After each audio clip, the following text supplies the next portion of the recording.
Hello, welcome to the James Cooley Show. It's your life. I'm your host, Dr. James J.C. Cooley, and I am so excited about the show that we have today. Kind of different than what we normally do, but I'm excited because I'm an adventure type of guy.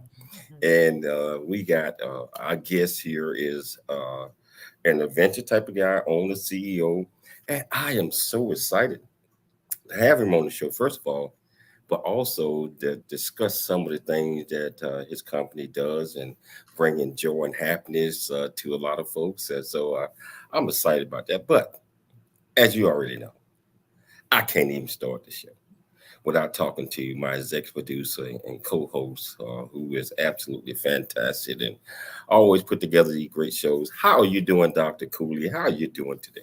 I'm doing good. I'm excited about the show too. Um, we may not be like, high risk taker adventure people, but we do like adventures. And there are people out there, this is fun for them. This is relaxing for them. And this gentleman we having on the show today, he created a company which caters to, not only educating people about these type of adventures, but also exploring and just telling us how they cherish these memories and how important it is to maybe go out, step out your comfort zone a little bit. So we're really excited to have him on the show today. Yeah, I mean, we all have to step out our comfort zones sometimes, and I mean, lately, I tell you, you and I, we've been going on vacation, been doing certain things, and a couple of years ago, you what we did, that you did the zip lining and all that crazy stuff. You did it. Well, he signed us up for 10 zip lines. I was like, oh my gosh. Over So the what? mountain. Hey, so wherever you're watching this, and when you're watching on E360 television, Transverse TV, YouTube, LinkedIn, over the 30 live streaming networks, or you catching it on the podcast, or every major podcast out there, hey, welcome to the show. And if you want to be part of the conversation, all you do is go to the comments, ask this great guest any question that you might have. And I promise you, we'll get you an answer. Michelle, I'm excited. So, can you do the honors of introducing the title of the show, purpose of the show, and introduce this great guest that we have? Yes, most definitely. So the title of the show is Wayne Brown, the CEO of Aggressor Adventures. And we're going to get to know Wayne. He is a veteran. He's a CEO, director, founder, and chairman, and an adventure guide. And we're going to talk about the allure of safari adventures. I have never been on one. And about the tips for saving money on these specific safari adventures, and about the benefits of off-peak travel, and discuss the value of lasting memories. Wayne Brown is the CEO of Aggressor Adventures, a five-star luxury adventure company. Air Force veteran Wayne Brown and his family are passionate adventurers and explorers. Wayne is a hands-on owner and is committed to providing personalized, exceptional customer service on every Aggressor adventure. From every department, every location around the world, you will experience first-class service and adventure. Wayne is the founder and chairman of the board of directors for Sea of Change Foundation and a director of the Oceans for Youth Foundation. He's also a member of the Explorers Club and a winner of 5 Telly Awards. He's an avid photographer, videographer, and spends much of his time on the many aggressive destinations. He and his family reside in Augusta, Georgia. Please welcome to the show, Mr. Wayne Brown. How you doing, Wayne? Welcome to the show. Welcome to the show. Thank you. Thank you. Good afternoon to both of you. Man, it's an absolute pleasure having you on because I want to talk about some of the things that your company does. It's like I said, we spend a lot of time up in Atlanta, Georgia area, and who knows, maybe one day you might find Michelle and I on one of these adventure tours of what you do. So, Wayne, can you tell our listeners, our viewers, a little bit about you, where you grew up, and what made you the person that you are today? Well, so I grew up in Jacksonville, Florida. And when I was probably 6 or 7, we moved south of there. My dad, originally from West Virginia, wanted to get back into having some land where we can have farm animals and a garden. So we moved a couple hours south of there, kind of inland to a rural area, which was great. Learned how to build barns and work on tractors, and I mean, great foundation for life. And when I graduated high school, wasn't quite sure I, had the discipline to go to college and actually go to classes and study and not spend more time at the beach surfing. So had enough kind of frame of mind to decide that maybe the military was the place to go. Maybe they could beat some discipline into me, and I could straighten my life out into something that I would enjoy. So I did. I joined the Air Force as a medic. Did that for 8 years. Loved it.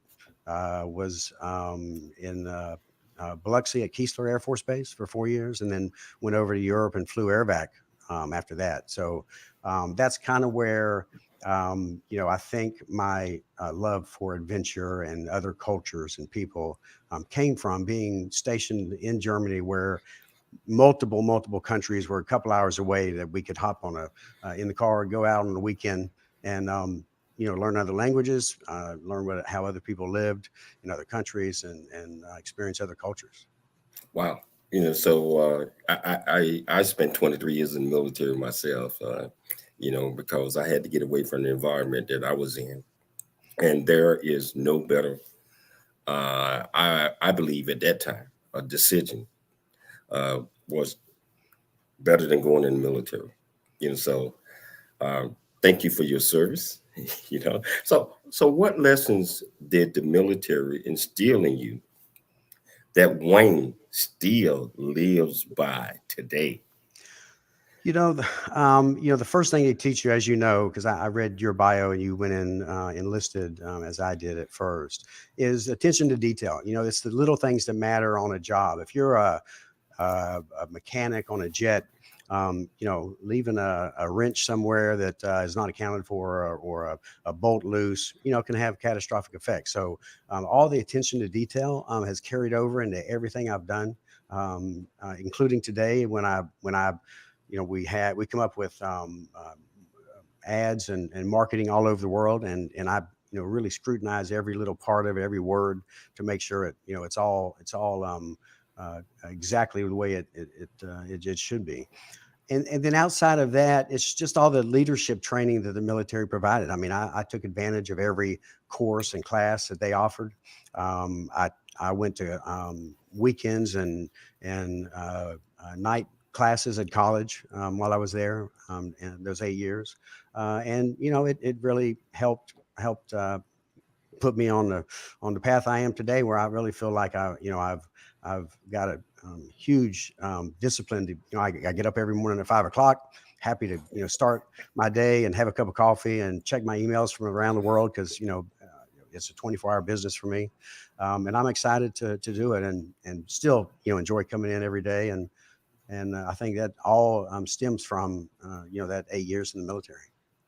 And you know what, military. So we get up every day. First thing we want to do is make our bed. I mean, it's still there today. The first thing, once I get out, I got to make up my bed, and I got to get this and get that, brush my teeth.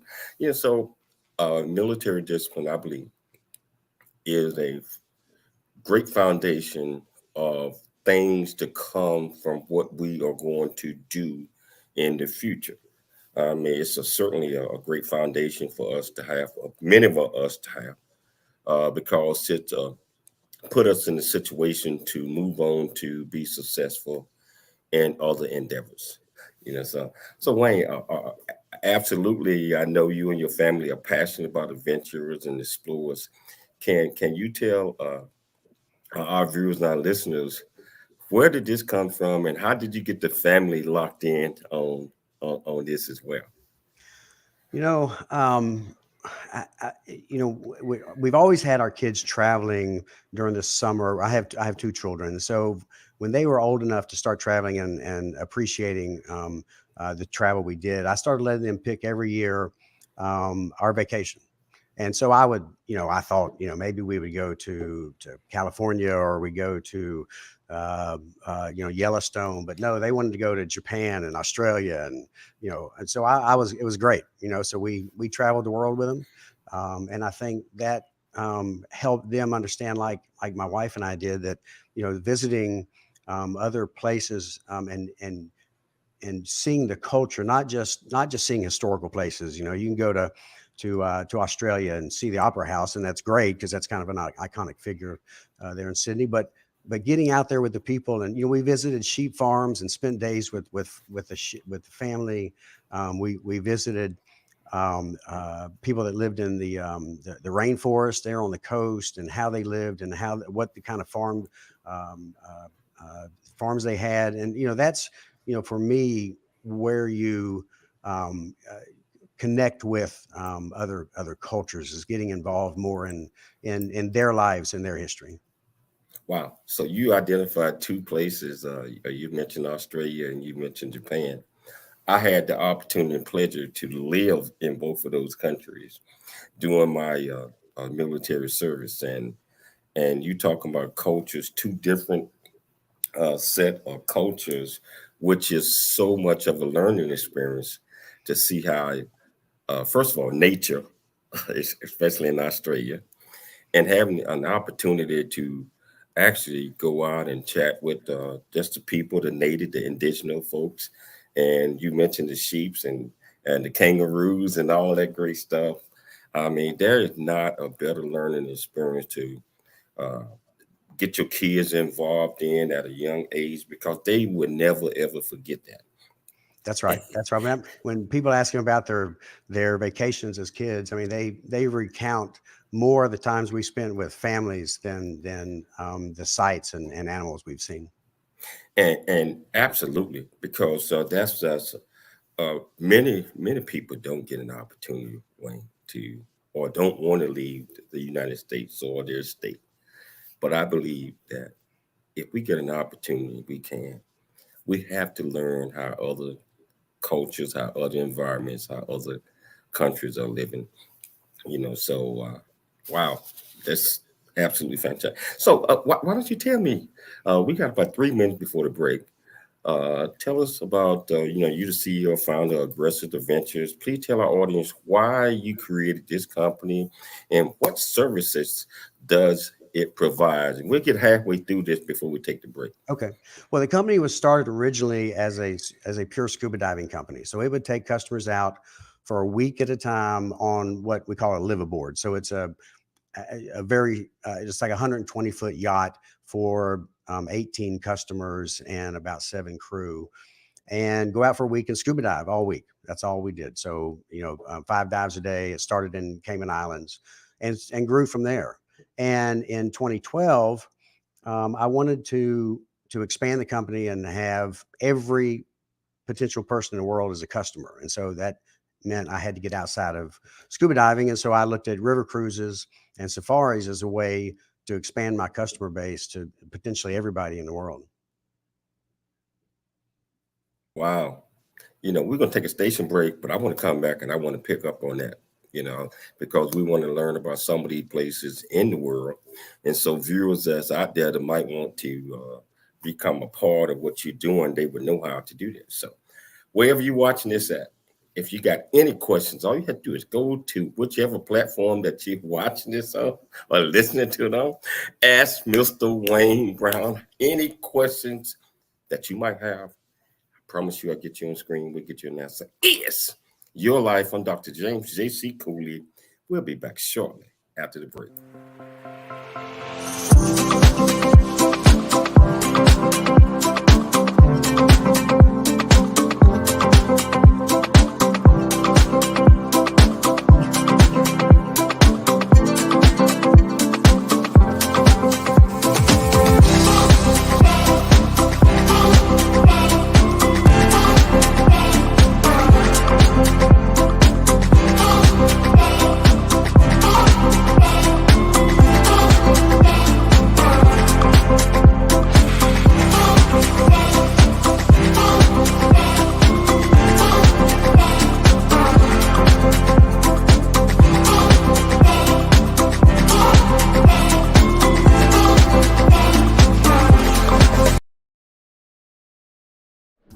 Chance to know who you are. And once you know who you are, You truly know who you are? Love who you are. Love who you are. You're a masterpiece. Love who you are. Love who you were born to be. Love me some me. That's what I'm talking about. When you leave high school, you gotta know today or tomorrow, hopefully today, what your plans are. Hopefully, there is no bad decision unless there is no plan. Create, collaborate, commit with confidence. Commit with what? Commit with what? In everything that you do.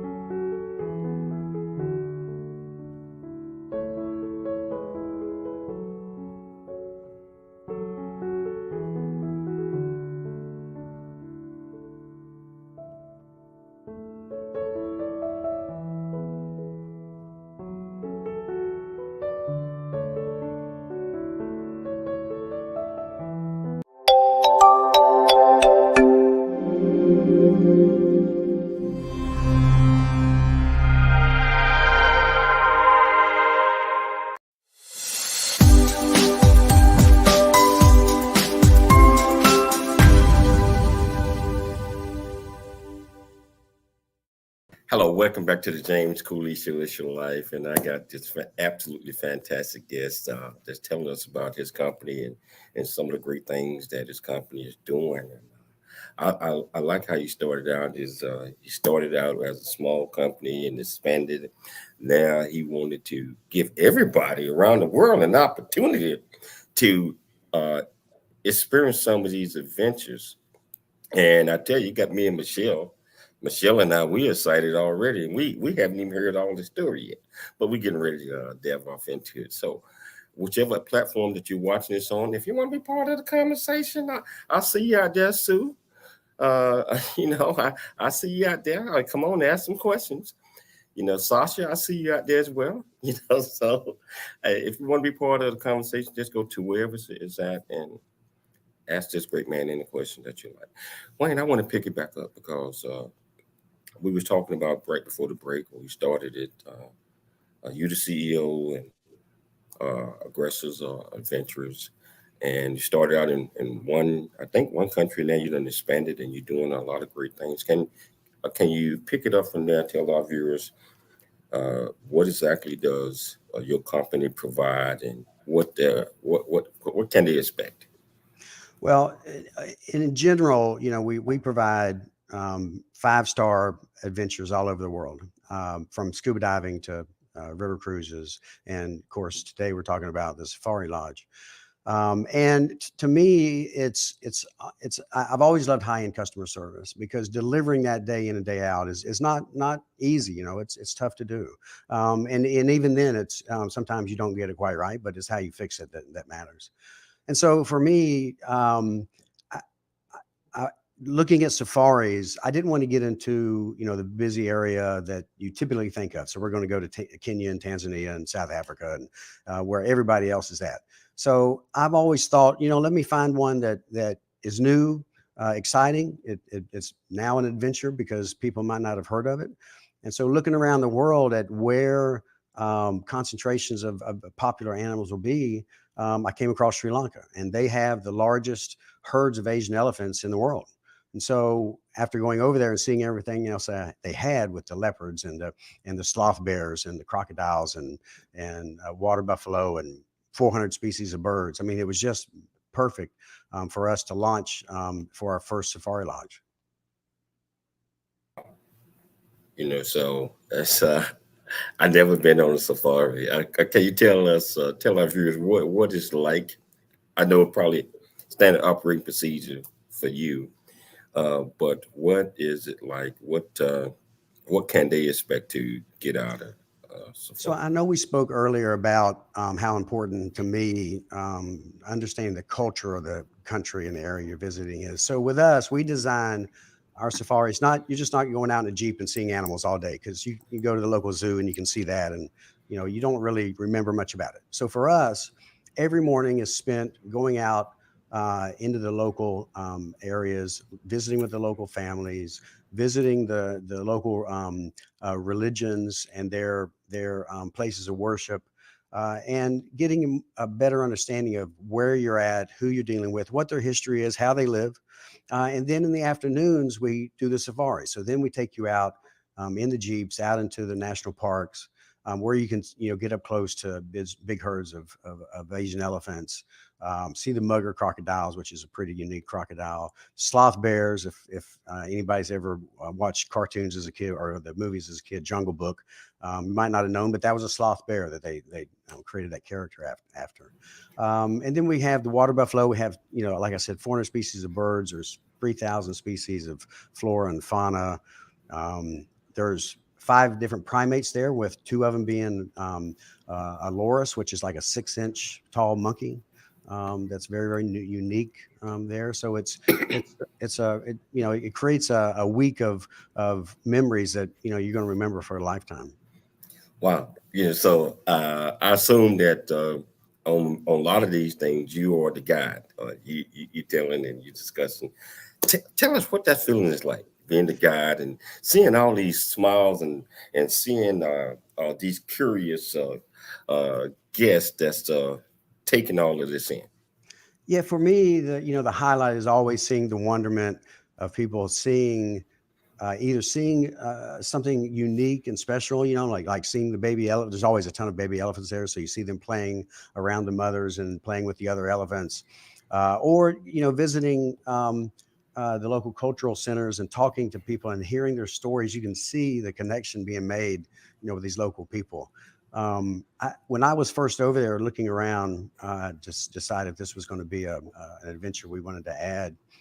I was at the local restaurant, and pretty late that night. And I came out, and kind of around the corner, I heard some people talking and laughing, and then I heard some music playing, and I walked over there, and there was I don't know, maybe 8 or 10 local Sri Lankans, and they were just all sitting around in chairs outside and talking and chatting. And they had a couple of musical instruments, and every once in a while they break out into music, and one of them get up and start dancing. And I mean, that was, just, I thought, this is it. This is the place that, we're going to start a safari in. And so what are some of your most exciting memories from these experiences that you bring to so many? I mean, do any of them stand out where you said to yourself, this is why I do what I do? Well, I mean, when you go out in the wild, you never know what to expect. I mean, there's always going to be something different every time you go out there, different behaviors. We were out in the Wilpatu National Park, and there were 3 or 4 mugger crocodiles that had eased up onto the bank. And all 3 of them had a stick or a small branch laying across their snout.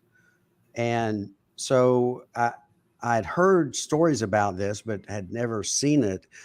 And you think these crocodiles are, ancient, dinosaurs, and, don't think much more other than eating and sleeping. But during nesting season, bird nesting season, these guys will put something on their snout to try to lure in a bird to come down there and pick it up to build a nest out of, and they make a meal out of them. And so it was so unique to see that experience that I'd heard about, but wasn't quite sure, how believable that was. So it's just great to see how animals, can adapt to their environment. So that is, animals are a lot smarter than what most people think, especially in their environment. What are some of the challenges you might have faced while leading these safaris and being able to make sure that everybody feel safe and that they are safe? Well, so as far as safe is concerned, I would never put people even in a country that I didn't feel was welcoming for all of our customers around the world, because we have about 45% of our customers are from the U.S. and so 55% are international from all over Europe and Asia. And so I want to make sure that everybody is feeling welcome when they get there. And Sri Lanka is about 71% Buddhist and then 13 or so Hindu. And so if you've ever been to countries with those people, you understand how peaceful they are and how much they love every part of life and animal life. I mean, they don't even want you to swat a fly. Seriously. I mean, they just love everything about life over there and they cherish it all. So it's just such a great place for us to launch. And then we give them, everybody that comes into the lodge gets a briefing, about how to stay safe out on the safari. We don't have lions, and tigers out there. We have leopards, which are very docile and not aggressive like you might encounter in other places. And we try to keep a 50-foot barrier between us and any animal we're encountering because there's just no reason to be any closer than that. And they're wild animals, so the behavior, you never know what to expect. And we have open Jeep, so you can take all the pictures and video you want out to the side. You can stand up above the railing at the top and take all the photos and video, or just sit there and and enjoy the view. And if something was to happen, so occasionally the female elephants, the matriarchs of the herd, are ones in charge. And occasionally they'll have enough of us taking pictures of them and their babies, and they'll start walking towards us, and you can tell they want us to leave, and so we'll crank up and move away and let them back to having their peace, and we'll go find something else to see that evening. Wow, most people associated with safaris would tell you that there is a hefty price tag associated with that. Can you debunk that myth and tell us how it is possible for people to have a thrilling safari experience on a budget? So everywhere we're at around the world, we price based on local values. So we don't try to set one price for everywhere around the world. And so Sri Lanka is not a very expensive country. So we have it priced based on what it costs us to do the safari there, without adding a huge premium to it, because we want everybody to come experience. So it's very inexpensive to go on our safaris in Sri Lanka. The flights over there are pretty easy. We fly into the capital of Colombo.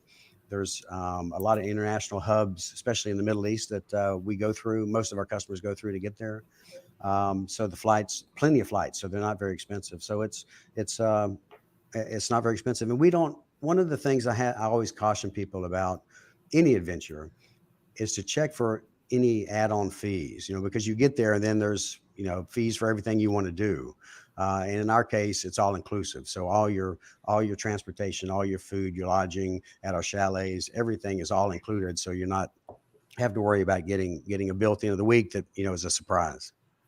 Wow. So how many places right now do you serve? I mean, I know you're saying many places in the world. I'm talking about different countries. So we have adventures in 26 different countries around the world. So the safari lodges, it takes a little bit longer to get those up and running because it's such a huge project and infrastructure and getting it all together. The one in Sri Lanka has been going since 2018. And of course, 2 years ago, we had this event that, kind of slowed everything down around the world. And we're finally getting back into being able to continue to build and build out and put together the other safari lodges. So we have one going in Belize. We have one going in Costa Rica. We have one going in northern Thailand up in Chiang Mai. And several more that we're looking at, nothing under construction yet, but things are moving pretty quickly with those others, and to get them all open and get my customers out there experiencing all these other places. This sounds so exciting. It sounds so exciting, so wonderful. So we got to take a station break. But our viewers out there, I know that you are excited about this. We're going to come back after the break, and we're going to pick it up, and we're going to continue to learn more from Mr. Brown. I tell you, I'm excited already, and I'm sure you are as well. And if you want to be part of this conversation, all you have to do is go to wherever you're watching it at, put in your comments, and I promise you, I will get you on, and we'll get you an answer. Dr. Mantel, how you doing out there? I see you out there. Terry Sue, how you doing out there? I mean, I see many of you out there. So hey, become part of the conversation. Sasha, Abraham, how you doing out there? Hey, join the conversation. We're gonna take a station break. We will be back with more of Wayne Brown. It's your life. I'm Dr. James J.C. Cooley. See you show.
Hello, welcome back to the James. Hello, welcome back to the James Cooley Show. It's your life, and Wayne, I tell you, you're really putting it down.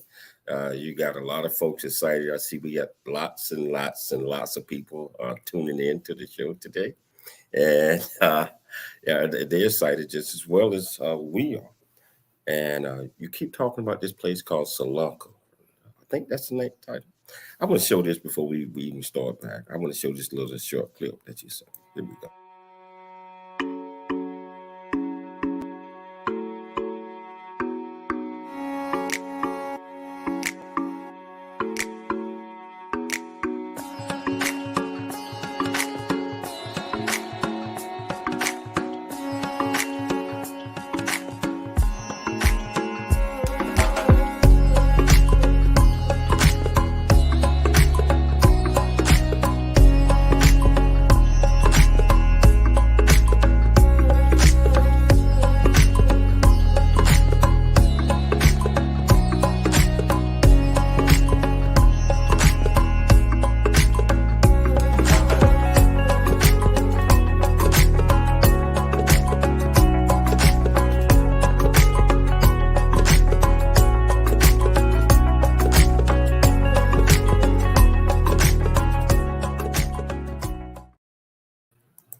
Wow.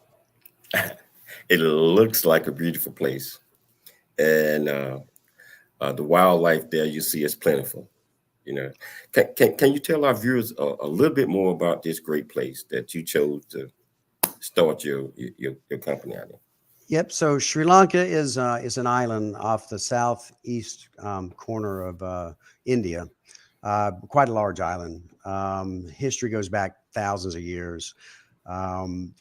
Like I said earlier, very peaceful, mostly Buddhist society, which is just great to interact with them and go to some of their religious sites and see their ceremonies. and see some of their religious relics, which they have all over the country.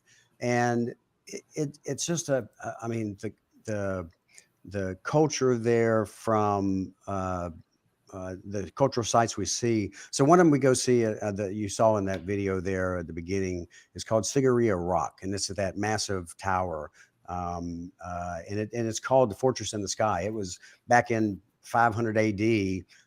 It was the home of the king. You know, he had a moat around it. He had his castle at the top, and you know, it was pretty well protected fortress, and that lasted for several centuries. And so there's cultural history like that we get to see, and you climb to the top of that Fortress in the Sky, and you can see for miles around. It's just an amazing view from up there. And then you go out to the stupas and see the ceremonies that they're the Buddhist ceremonies and the Hindu ceremonies. Then going through the markets, in the cities. It really pulls together the whole experience of going to and visiting Sri Lanka. Wow. As I heard a little bit about Sri Lanka, and maybe that's one of the places that Michelle and I, we want to get out. And since we're older, more seasoned now, it's time for us to do a lot more adventurous things and visit a lot more places. I want to go back to what we talked about a second ago about the hefty price tag. What are some of the common mistakes people make when planning a safari adventure that can inflate costs? And how can they avoid these things? So obviously the first part of your venture is going to be your travel there. So typically it's a flight. For us and for my customers, we recommend, find out what, even if it's not with us, find out what that you are provided at the destination. So our tented chalets have air conditioning, have full bathrooms, and the bathrooms are well stocked. They have shampoo, they have conditioner, they have bath wash, everything you would need. So if you're worried about weight in your suitcase, because airlines more and more are charging for even one bag checked, and if it's too heavy, they're pretty exorbitant fees. You'll find out what you don't need to bring, so you don't have to pack all those liquids that add weight to your bag. And a lot of people ask me, probably the most asked question I get is, how much should I pack for, or how should I pack for my safari? And my answer is always pack everything you think you're going to need, and then put half of it back, because you're just not going to need that much. So you can't pack for every scenario. Pack your shorts and your shirts for being out on the safari. Pack some sunblock. Pack maybe a nice sundress for the ladies, or a pair of slacks for the men if you want to have a more formal feeling if you're having dinner with us. But you just don't need 5 pairs of shoes and 4 purses, and you're out there to have an adventure and just relax and have a good time. So how long does I say a trip like this last? A week, 5 days, 10 days, just to give our viewers a little idea of what type of timeline they're looking at. Sure. Ours are a week at a time. So you fly into Colombo on Saturday, and most of the flights get in late. So we have a really nice hotel right on the beach there that we recommend. And the next morning we pick you up in a nice air conditioned bus, and we head out to the Safari Lodge. It's a couple hour drive, but we stop along the way, and at a couple of fruit stands you can see the local fruits and vegetables and start getting some conversations going with the locals. And so every day after that, that even Sunday evening, we go to the local national park that's really close by, so you can get your first safari in that evening. And then from then on, it's cultural in the morning and safari in the afternoon with a break in between. So Tuesday or Wednesday, we give everybody a day off. You can hang out by the pool there at the Safari Lodge, kind of relax, and then start back up the next day with going out on our guided cultural tours, and then coming back and hopefully seeing as many of the wildlife there that they have to offer as possible. So is each day geared to visit a certain type and see certain type of animals in their habitat? Yes. In the evening, there's two different parks we go to. Okay, so we go to Minaria and we go to Wilpatu, and you'll see different gatherings at those two areas. We also go down south to Anuradhapura, which is the ancient capital, where they have the Monkey Kingdom, and it's just a place with a ton of all the five primates that they have there in Sri Lanka. Matter of fact, they have so many there. Disney, they call it Monkey Kingdom because Disney did a movie called Monkey Kingdom there. They spent like a year there filming. So it's a ton of primates down there that you can see. And you know, while this is not a zoo, it's you know, wild animals are never predictable. We hope that every evening we get to see a little bit of everything that's out there. Leopards are the hardest for us to see because they typically come out in the late evening because that's when they start to feed, and they're nocturnal. So it's that is the one we're always crossing our fingers with, hoping that we get the leopards coming out before the parks close at sundown, so we have to leave. But we're always thrilled when the leopard comes out, and sometimes a couple of cubs come running out behind them. Wow. Yeah. So how does traveling in a group help to reduce the overall cost of a safari trip? Are there any downsides in doing this? Because everybody that might be in your group might not want to do what you want to do. So with us, I keep all of our adventures very small to be very boutique, and so normally we have 18 to 20 customers at each of our adventures around the world, and that's it. Because I want you to be able to stand and talk with whatever professional guide we have, depending on the adventure you're with, and just be able to ask questions and hear them. We're never going to be that company that has 100 people with headphones on and a guide with a flag somewhere up in front of you. So these are very small boutique adventures. So from a group standpoint, I would always ask, even if it's not with us, are there discounts for group travel? So let's say you're a family of six, and you and your kids and your parents are going to go. A lot of companies like us, if you have a group of six or more, there's an additional discount because it's just the way the industry works. A lot of people don't know to ask about that. So we always encourage people, if they call us and they got six or more people, we tell them, well, we have a program for you, and we're going to be able to give you this better discount to help you save money for your adventure. Yeah, you just mentioned something about other groups and competitive. What makes your adventure different than most? So, like I said early on, I'm a big fan of high-end customer service. So for me, you could go out in an old beat-up Jeep and see the same herds of elephants that we're going to see. What makes us different is what happens when you come back to the lodge. So we want you to have as much of a safari experience without losing amenities as possible, right? So people want air conditioning, people want running water, that's just part of the plan. So while we have tinted chalets, an actual tent, they're built on a wooden platform, they're air conditioned, we have full bathrooms. I mean, they have a little porch on front so you can sit out in the evenings or in the morning, have your coffee. And then everybody gathers at the main lodge where we have all the meals in the evening. And it's, white tablecloths, it's plated, it's 5-star chefs. I mean, that is where we make the difference when people come back to our lodges. Well, I'm liking this, Wayne. Hey, Wayne, I gotta ask you this. So in Sri Lanka, some of the meals. What are some of the? Is it traditional meals that's there, or is it? I don't know. Tell our viewers what type of meals would they expect to have? Yeah, it depends on the customers that come over. We changed the menu up a little bit because let's take an example of North American customers. They say, oh, I'm going to go to Sri Lanka and I want to experience the local food. Well, after about 2 days, they're begging for a hamburger. So we mix it up. So the typical meals there, the local meals are, Indian based. So there's some curries, which I love curry. So I'm always happy there.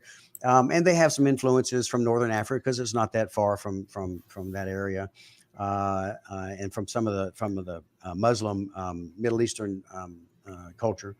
But we always throw in some Western dishes because some people just aren't very adventurous.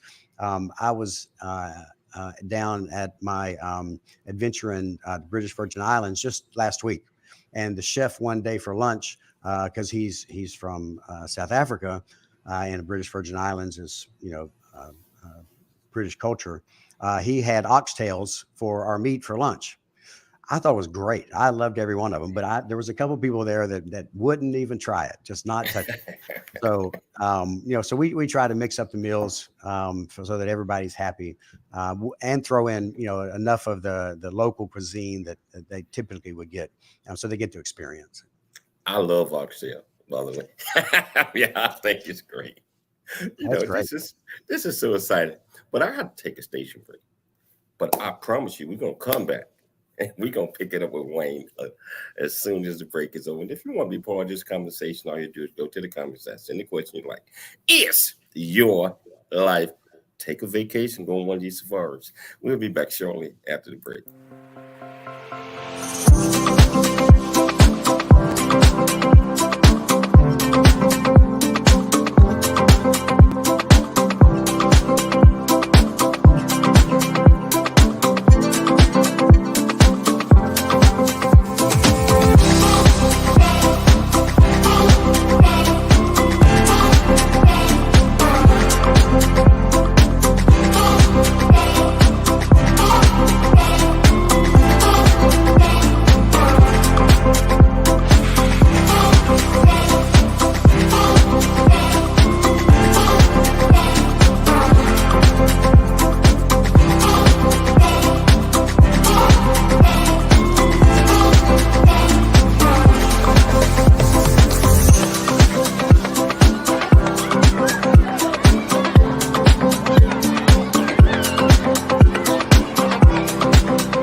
Noah Dingley here, producer of The James Cooley Show, It's Your Life.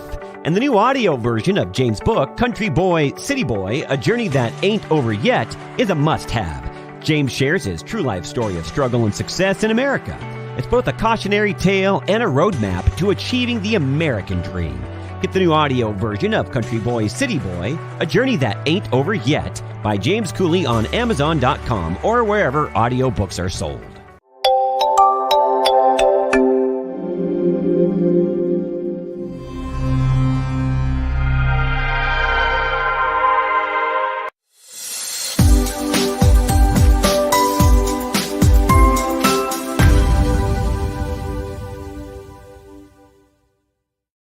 Hello, welcome back to the James Cooley Show. It's Your Life, and I'm sitting here just having so much fun listening and learning from this great guest of mine, Wayne Brown.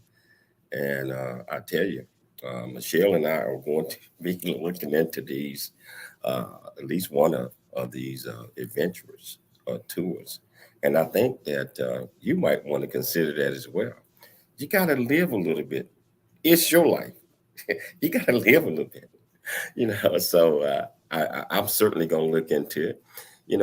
I would be remiss if I did not put a plug in for my latest book, A Black Man Point of View, Mind, Body, and Soul. We were number one on the release, number one bestseller. And this book is packed so much with not just, well, a lot of people look at it and say it's for Black people, it's for all people. people. It's for all people because it gives you an understanding of what goes on. And just like what we talked about earlier, in other people cultures and other people mind. And we want to know about everyone and understand how they think, some of the things that make them. So my book is on sale right now at anywhere books are sold, primarily Amazon, Barnes and Nobles, Kindle, and go out and pick it up. I think you can still get the ebook for 99 cents. They haven't changed it yet. I don't think so. So go out and get that one. And I tell you, I need book reviews. Tell me exactly what you think. So you read my book, go to and give me a book review. Also, my other book that's out there already, a country boy, city boy journey ain't over yet. Wow, it's still out there, and it's still doing extremely well. And we got several books. I got a few more books out there, a couple of them coming out, but I had to put that shot in, because this is my show. You know, no, hey Wayne, man, this is so much of a pleasure. Um, just understanding what your company do, and I can see the excitement and the joy that it brings others, especially the curiosity in us that want to learn uh, other things, especially about safaris. Just like I said, I have never been on one, and that's something that I look forward in doing. So uh, want to pick it back up. What advice would you give to someone considering a career as a adventure guide, or just want to come because they're excited about what they're hearing from this show? What would you tell them? I've had several businesses since leaving the Air Force, and I got to tell you, the staff I have at these adventures around the world just amaze me every week because they just love what they do. They love showing customers their local adventures, whether it's safari or scuba diving or whatever it is, and experiencing the wonder, like we talked about earlier, of seeing these customers be so happy and be enriched by coming and visiting their areas. And so if you want to be an adventure guide, make sure that you have the passion, not only to learn about the adventure you're going to be taking people on, but you have the passion to share that with them also. It's one thing to have all the details and the data, but if you're not passionate about sharing that, it's just not going to come across as being as genuine as we want it to be for our customers. So Wayne, how has the industry changed since you first started to what it is today? I can't speak for a lot of other safari companies, but I don't think that when I looked at a lot of the schedules that they had available for what they were offering, there was not some of them had none, and some had very little cultural interaction involved. So it was all about going out and seeing all the animals all day long, which, to me is just not how I wanted to develop my adventures. I wanted to have the people enriched from everything that about that country and area they were going to visit. So so that's when we said, okay, every morning is going to be cultural and everything about the culture, and then every afternoon we'll go visit the animals, and then that in itself creates that adventure of a lifetime. Wayne, for people that are sitting back here just wondering, how can they get in touch with you? How can they get in touch with your organization and start planning to be on one of these safaris? Well, obviously our website, aggressor.com, AGGRESSOR, aggressor.com, or they can go to one of the brands. They can go aggressorsafari.com, go right to that page and see all about the safaris, and obviously be able to book one or call. We have 9 adventure planners that are available to pick up the phone. While you can book it online, we much prefer people call, talk to our experts here, our adventure planner experts. And, we will always, part of high-end customer service is being able to pick up the phone and talk to somebody. And we'll always be one of those companies that, you can call. And even my number is on the website. You can call me. Yeah, so we're down to the last minute and a half of the show. What is one of the takeaways that you would tell our viewers and our listeners for them to have an unforgettable safari adventure? You know, the tagline for our safari lodge there in Sri Lanka is untamed luxury. And I think that says it all. You're going to come over there. We're going to wine and dine you. We're going to take care of you. And at every minute of every part of the week, we have it all planned out for you. And you're going to have an adventure of a lifetime. You know, this has been so enjoyable, Wayne. I mean, I'm so happy that you took the time to come on the James Cooley Show. It's your life. Absolute pleasure. Got me excited. I know Michelle is excited. I know thousands and thousands of people out there are excited for because they're still watching, they're still listening. You know, so thank you so much for coming on the show. I'd like to thank Dr. Michelle Cooley for putting together another absolutely magnificent show. You know, most importantly, I'd like to thank my viewers and listeners for tuning into the James Cooley Show. It's your life every day. I always remember to dream big, think big, and be big at everything that you do. We'll be back tomorrow, same time, same place. It's your life. We'll see you tomorrow.